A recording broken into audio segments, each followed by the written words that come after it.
Penutupan jalan yang dilakukan Polrestabes Surabaya ini dilakukan pada pukul 10 pagi sampai 2 siang, kemudian pada pukul 7 sampai 11 malam.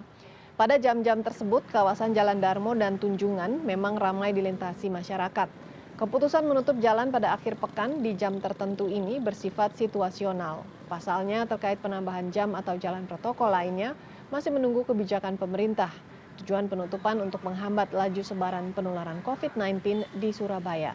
Penutupan ini bagian dari social distancing. Pasalnya kawasan dua jalan ini memang termasuk padat. Di Jalan Darmo misalnya ada Taman Bungkul yang menjadi ruang publik tempat berkumpul warga. Dampak penutupan lalu lintas dialihkan dan mengakibatkan kepadatan di beberapa ruas jalan.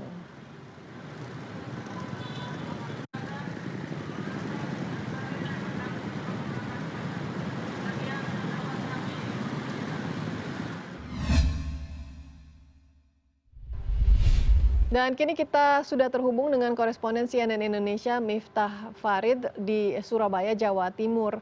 Farid, apakah penutupan jalan protokol di sana berjalan dengan lancar? Ya, Frida, sejak pagi tadi saya berada di lokasi ini, salah satu dari dua jalan yang ditutup, yaitu Jalan Darmo, tepatnya di kawasan Taman Bungkul. Anda bisa melihat ini merupakan kawasan yang setiap hari, bukan hanya di akhir pekan, tapi juga di hari-hari biasa, selalu dipadati oleh warga Surabaya di setiap jam. Dari pagi, apalagi malam, kawasan Taman Bungkul ini merupakan salah satu ruang publik yang menjadi pusat dari berkumpulnya warga Surabaya, bahkan juga warga dari beberapa kota di sekitar Surabaya seperti Gresik dan Sidoarjo sangat banyak datang ke sini untuk menikmati suasana yang cukup enak, cukup rimbun, cukup dingin di Surabaya.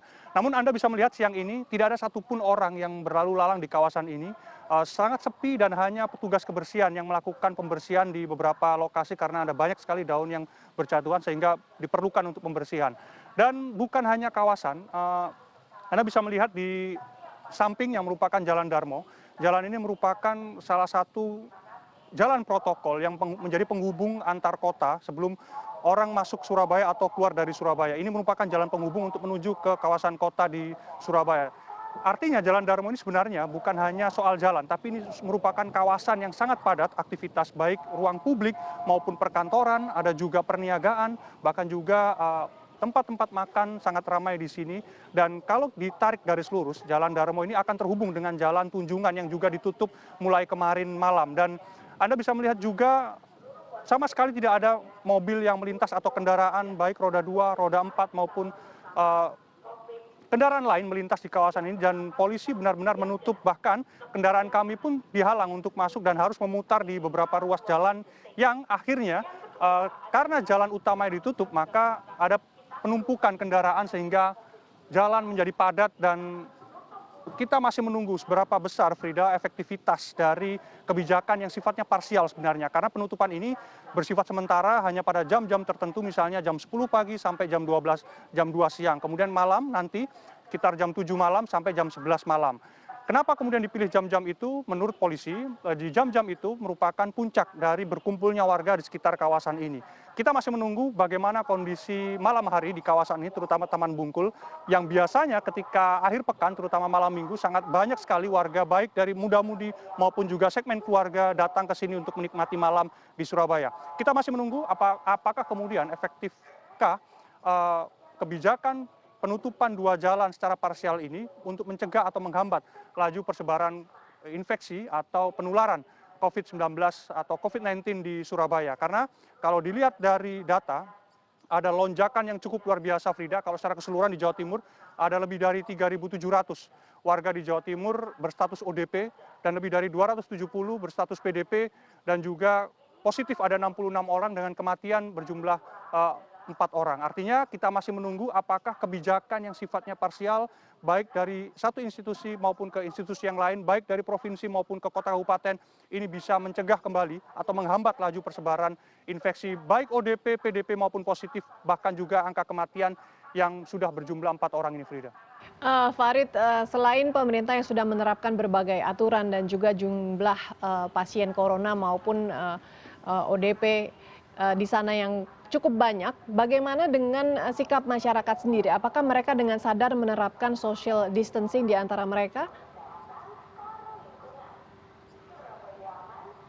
Ya, Frida, penutupan jalan ini merupakan bagian dari social distancing kalau diklaim oleh pihak kepolisian. Tapi apa kemudian efektif, kita masih menunggu hasilnya. Apalagi kemudian hanya 2 jalan yang ditutup dan juga hanya pada jam-jam tertentu. Kalau Anda samar-samar mendengar misalnya, meskipun jalan ini sudah kosong, tidak ada orang, Anda akan mendengar suara rekaman Risma yang kemudian terus diputar di kawasan ini yang mengingatkan warga untuk menjaga jarak, mencuci tangan, menjaga kebersihan, kemudian tidak bersentuhan dengan banyak orang. Kemudian kalau mendapati ada indikasi flu, maka disegerakan untuk melakukan pemeriksaan walaupun tidak ada gejala yang lebih dalam soal COVID, tapi ada disarankan untuk tetap melakukan pemeriksaan kepada dokter. Terus dilakukan pengumuman-pengumuman yang jelas.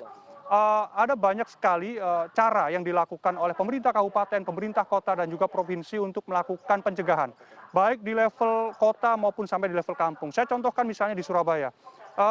Mulai beberapa hari yang lalu atau minggu yang lalu bahkan sudah dilakukan penyemprotan, bukan hanya di jalan protokol. Baru 10 menit yang lalu ada satu mobil water cannon milik kepolisian yang dimanfaatkan untuk melakukan penyemprotan di kawasan ini. Tapi juga pemerintah kota mengandalkan komunitas-komunitas untuk melakukan pembersihan, penyemprotan disinfektan di kampung-kampung dan juga di rumah-rumah warga, terutama juga perkantoran yang sampai hari ini terus masih dilakukan. Begitu juga dengan komunitas drone yang mewakafkan drone-nya untuk dimanfaatkan oleh pemerintah kota Surabaya untuk melakukan penyemprotan dari udara. Dan siang malam terus dilakukan penyemprotan desinfektan gunanya untuk membuat bukan hanya membunuh kuman atau membunuh virus, tapi juga memberikan rasa aman bagi warga Surabaya. Kalaupun mereka harus beraktivitas di luar, mereka bisa melakukan hal yang sama yang dilakukan pemerintah kota untuk melakukan pembersihan, baik dari skala kampung maupun skala terkecil, yaitu rumah dan keluarga. Frida. Baik, terima kasih atas informasinya. Miftah Faril melaporkan langsung dari Surabaya, Jawa Timur.